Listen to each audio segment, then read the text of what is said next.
So finally, the SEC schedule has been released and we have got to get into it. But before we do, if you're a new viewer, if you're a returning viewer and you haven't already, consider subscribing to the channel. I do constant sport uploads, film analysis, news, journalistic pieces, and we like to have fun here, so we'd like to have you along for the journey. But now that that's over with, let's talk about this new SEC schedule because this is going to be really cool. So for those of you not aware, what the SEC is doing is it's going to do a conference-only schedule, but the way they're breaking it down is SEC West schools will play their SEC West opponents plus 4 SEC East opponents, vice versa. East playing their Eastern schedule, 4 Western opponents. So let's break down the SEC teams and who they've added. We'll start with Alabama. Alabama has added Georgia, Tennessee, Kentucky, Missouri. Arkansas has added Tennessee, Missouri, Georgia, Florida.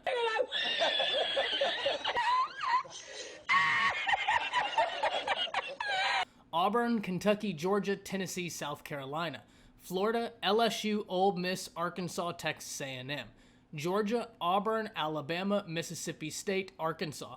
Kentucky, Mississippi State, Auburn, Ole Miss, Bama. LSU, South Carolina, Florida, Missouri, Vanderbilt.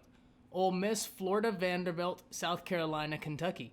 Mississippi State, Missouri, Kentucky, Vanderbilt, Georgia.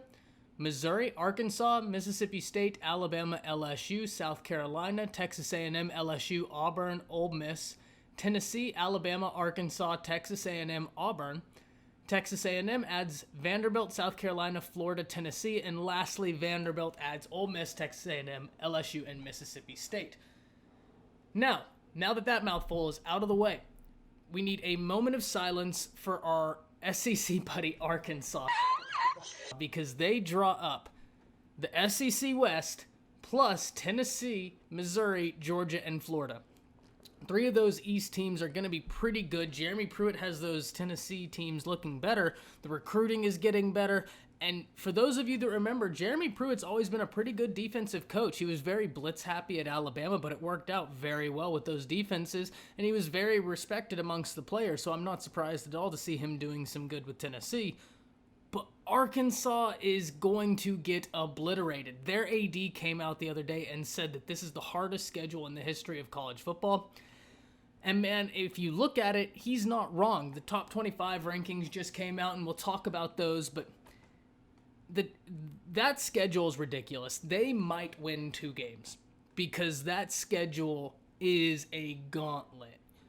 But aside from that, the 24/7 Sports article I want to get into breaks down their opinion on the biggest winners, losers, and the most absurd SEC schedule. And for those of you that can guess, I just said it, it's Arkansas. We agree completely there. Arkansas' schedule is halfway criminal, what happened to them. But let's go through what 24/7 Sports says is the easiest to the absurd in the SEC schedules. Now, for the easiest, they have Florida, Georgia, LSU.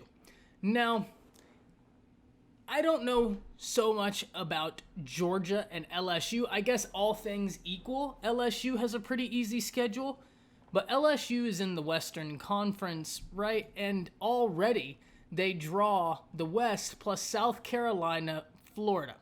South Carolina's not a great team, but they're certainly no slouch. Florida's a pretty good team. But I suppose that if you were going to say out of the 4 games who has it the easiest, LSU, I still think that this is kind of a middle ground, right? To me, I would increase the Georgia and LSU from easy.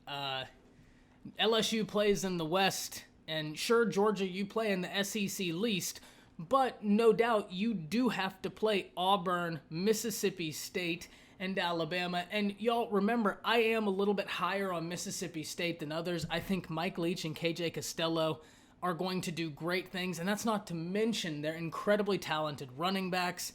I'm a little bit higher on Mississippi State, so that could easily be why maybe 24/7 Sports isn't as high.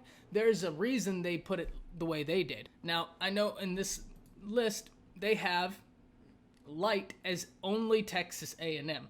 But under average, they have Alabama, Missouri, Ole Miss, Mississippi State, Kentucky, Tennessee. Look, I think the reason I disagree some with this list is I would just make it into three categories: the easy, the SEC schedule, and then you're absurd.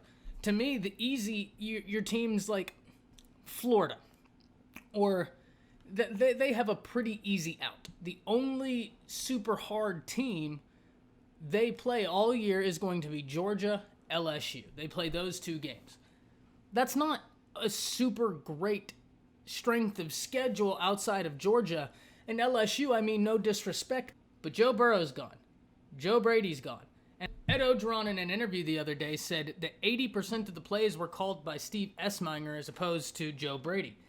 Well, that may very well be true. They may have been called by Esminger, but they were Joe Brady's plays. And before y'all say that, oh, well, why would Coach...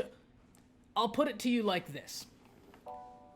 Joe Burrow went from being a fifth-round quarterback average, and LSU's offense was talked about as being one of the most stagnant, dependent, just predictable offenses in college football. Esminger was the play caller then. Y'all got Joe Brady, and then Joe Burrow's a Heisman winner, and you can't be stopped. There's only one thing that changed. Now, call me crazy, but I'm an analytical person. If I look and everything is the same, and every result is the same, but then one thing changes and the result changes, the thing introduced that changed the results was the important thing. Bing, bing, bing, Joe Brady. And finally, 24/7 Sports has Arkansas as the most absurd schedule. No contest here. Arkansas, your schedule is horrendous. Good luck with that. If you win 3-4 games, I will be just astonished. Have fun. That's it for today. See ya.